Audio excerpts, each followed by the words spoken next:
ఈ కార్యక్రమాన్ని ఇట్లే చేసి ఈ రోడ్డు సౌకర్యం మన ఊరికి నలుదిక్కుల రోడ్లు ఉన్నాయి.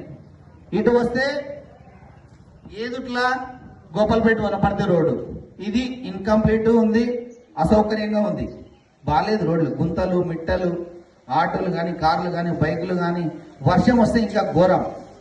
ఇంకొకటి ఇటు కొత్తగా కృష్ణాపురం కాశీనగరం రోడ్ అయింది, అది కూడా కాశీనగరం నుంచి మంచిగా ఉంది. నేను గతంలోనే రేమతుల గ్రూపులో ఒక మెసేజ్ పెట్టాను.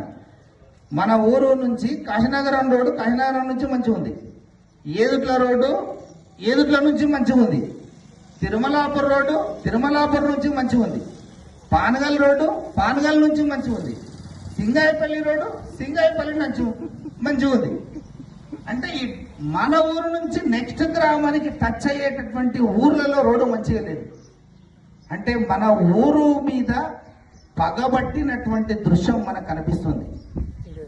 మన ఊరు మీద అధికారులు కావచ్చు, R&B కావచ్చు, రాజకీయ నాయకులు కావచ్చు, సంథింగ్ పగబట్టినట్లు మనకు కనబడుతుంది. ఇది మనం తెలుసుకోవాల్సినటువంటి విషయం. సింగాయపల్లి రోడ్డు అంతే, తిరుమలాపూర్ రోడ్ అంతే, ఏదుట్ల రోడ్ అంతే, కాశీనగరం రోడ్ అంతే, పానగల్ రోడ్ అంతే. అంటే మన ఊరు చుట్టుముట్టు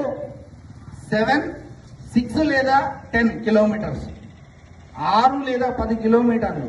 కొన్ని ఊరు ఏదుట్ల అంటే 3 కిలోమీటర్లే ఉంది. అట్లా మన ఊరు నుంచి బయటికి వెళితే ఎంట్రన్స్ ప్రవేశం అస్సలు మంచిగా లేదు. అటువంటి దానిని దాదాపు మొన్న పొద్దునే నందకుమార్ అన్నని కలిసిన అన్న 21 సంవత్సరం నెలన ఏదో కౌంటింగ్ కూడా చెప్పింది మీరు.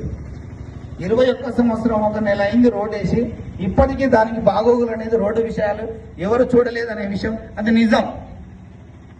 గజమెరిగిన సత్యం జగమెరిగిన సత్యం. దీన్ని అందరూ ఒకసారి అర్థం చేసుకోవాలి. దీనికి పార్టీలకు అతీతంగా మద్దతు ఇవ్వాల్సి ఉంది. నా పూర్తి మద్దతు ఉంది.